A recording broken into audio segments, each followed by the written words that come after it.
हर घर घर की कहानियाँ। भरतपुर नगर में दो पति पत्नी सुमित और सुधा नाम के रहते थे। सुमित एक बहुत ही अच्छी कंपनी में काम किया करता था, जिससे कि उनके पास पैसे की कोई कमी नहीं थी। सुमित और सीमा की अभी दो बेटियां थीं, जिनकी पढ़ाई लिखाई वह एक बहुत ही अच्छे स्कूल में करा रहे थे। फिर एक दिन सीमा सुमित से कहती है, सुमित, मैं चाहती हूँ कि हम सभी मंदिर में जाएं। मुझे मंदिर जाना है। मंदिर? यूं अचानक मंदिर? मतलब कोई त्योहार भी तो नहीं है। हाँ सुमित, क्योंकि इस बार हमारा बेटा होने वाला है, इसलिए मैं मंदिर जाकर पूजा करना चाहती हूँ। सीमा को तो इस बार पूरा भरोसा था कि उसका बेटा ही होगा। वैसे तो सुमित और सीमा बहुत ही धनवान थे, उनके पास पैसे की कोई भी कमी नहीं थी, पर उनको एक बेटे की चाह जरूर थी। इसलिए सीमा जब 3 महीने की प्रेग्नेंट हुई तो वह रोज मंदिर जाती, पूजा पाठ करती और भगवान से कहती कि मुझे इस बार बेटा ही चाहिए। और अब वह वक्त भी आ चुका था जब सीमा की डिलीवरी हुई, परंतु इस बार भी सीमा की बेटी ही हुई और बेटी को देखकर दोनों पति पत्नी बहुत ही दुखी हुए। एक दिन की बात है, सीमा जब बाजार के लिए जा रही थी तो उसे एक गांव की औरत ने कहा, सीमा, बधाई हो तुमको, तुम्हारी बेटी हुई है। क्यों प्रभा, तुम जले पर नमक छिड़क रही हो? अरे मेरी तीसरी बेटी हुई है, इसमें बधाई की कौन सी बात हुई? अरे मुझे तो एक बेटा चाहिए था, पर मेरी तो बेटी हुई है। प्रभा, क्या तुमको पता है मेरे मायके में मेरी दोनों भाभीयों के दो बेटे हैं। अब तो मेरी ननद का भी एक बेटा हो गया है, बस सिर्फ एक मेरी ही बेटियां हैं। अरे सीमा, ये तुम कैसी बातें कर रही हो? अरे मेरी भी तो 2 बेटियां हैं, पर मैं तो बहुत ही खुश हूँ। क्या तुम्हें पता है, बेटियां सौभाग्य से प्राप्त होती हैं। पर सीमा कहाँ किसी की सुनने वाली थी, उसे तो बस एक बेटा जरूर चाहिए था। ऐसी सीमा को बेटे की चाह रखते रखते 4 साल गुजर गए और अब सुमित और सीमा की 4 बेटियां हो गई थीं। सीमा, बेटे की चाह रखते रखते हमारी 4 बेटियां हो गई हैं। अरे तो क्या हुआ, 4 बेटियां हो गई तो? अरे तुम्हें पता है, मेरी सहेली की तो 6 बेटियां हो गई थी, फिर भी उसने हिम्मत नहीं हारी और एक बेटा बाद में हो ही गया था। और मेरी बुआ की लड़की की तो 7 बेटियां हैं। सुमित, मुझे तो एक बेटा चाहिए, चाहे तुम कुछ भी कहो। हाँ, ये बात तो है सीमा, पर हम इनकी पढ़ाई लिखाई और इनका पालन पोषण कैसे कर पाएंगे? सुमित, तुम चिंता मत करो, अगर भगवान ने हमें इतनी लड़कियां दी हैं तो उनका पालन पोषण भी भगवान ही करेंगे और हमें सब कुछ भगवान पर ही छोड़ देना चाहिए। सुमित और सीमा की 4 बेटियां हो गई थी, पर उन्हें अभी भी अक्ल कहाँ आई थी। सीमा इस बार भी प्रेग्नेंट थी। फाइनली भगवान ने इस बार सीमा की प्रार्थना सुन ली थी और उसके घर एक नन्हा सा छोटा सा बेटा हुआ।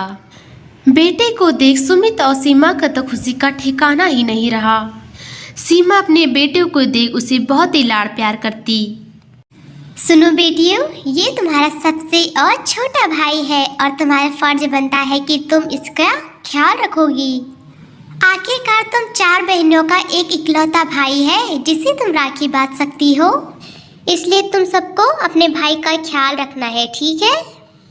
ऐसे सीमा के हंसी खुशी परिवार में अब कुछ साल बीत गए। सुमित के ऑफिस का काम भी कुछ सही नहीं चल रहा था, उसे कोई प्रॉफिट नहीं हो रहा था और काम में गिरावट आती जा रही थी।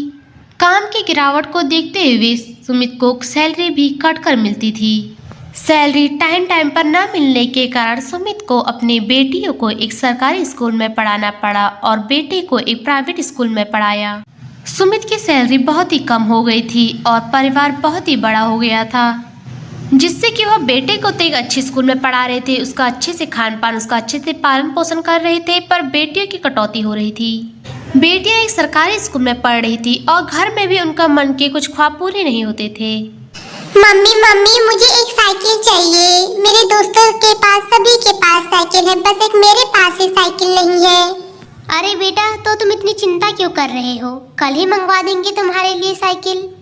मम्मी, मैं तुमसे 1 साल से बोल रही हूँ कि मुझे एक जोड़ी सैंडल दिलवा दो। मुझे तो तुमने सैंडल नहीं दिलवाए और भाई के लिए बड़ा तुम साइकिल ले रहे हो। अरे अरुणिता, तुम्हें तो पता ही है ना कि हमारे पास अभी इतने पैसे नहीं है। तुम्हारा भाई भाई तो छोटा है, इसलिए उसके तो ख्वाब पूरे करने पड़ेंगे ना हमें। वो मेरा लाडला और इकलौता बेटा है, अगर उसके लिए नहीं करूंगी तो किसके लिए करूंगी बताओ।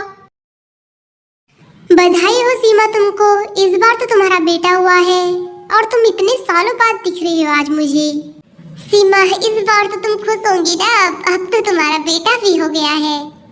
क्यों नहीं प्रभा, इस बार तो मैं बहुत ही खुश हूँ कि मेरा बेटा हो गया है।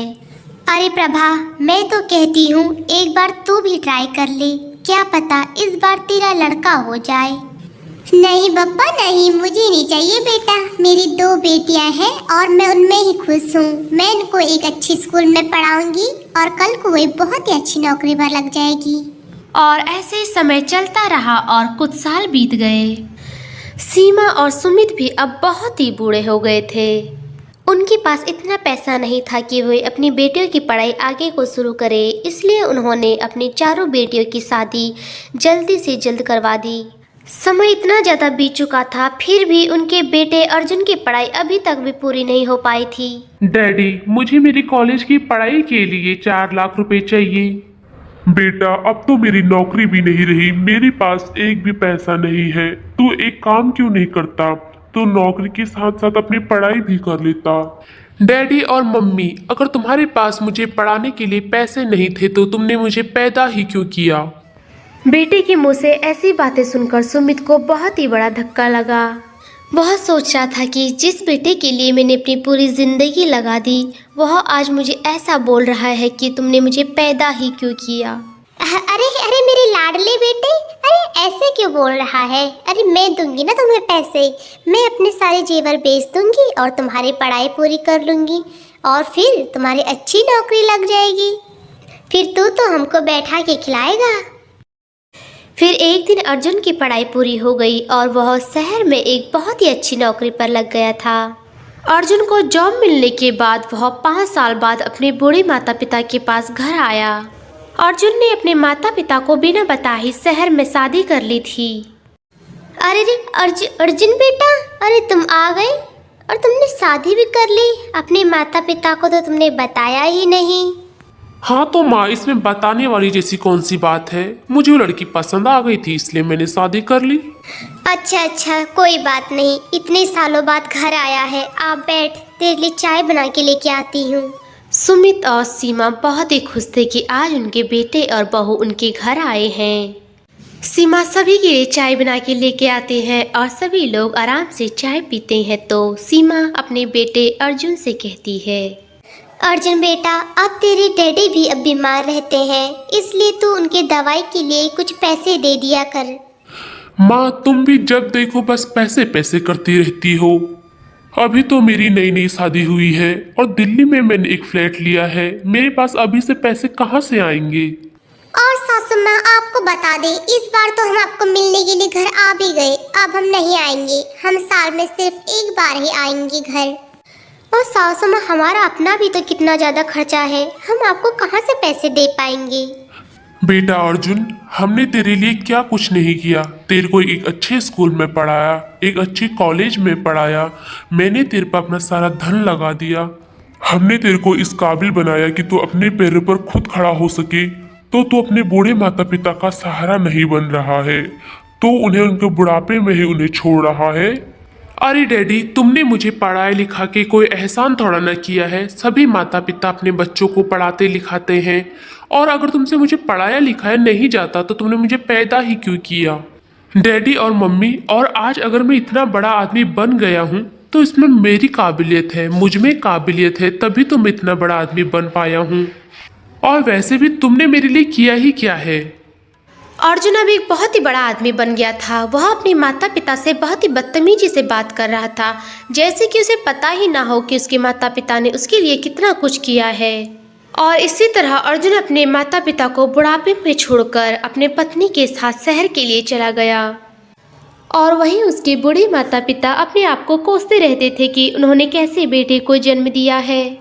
सुनिए जी, आज मुझे अपनी गलती का बहुत ही बड़ा एहसास हो रहा है।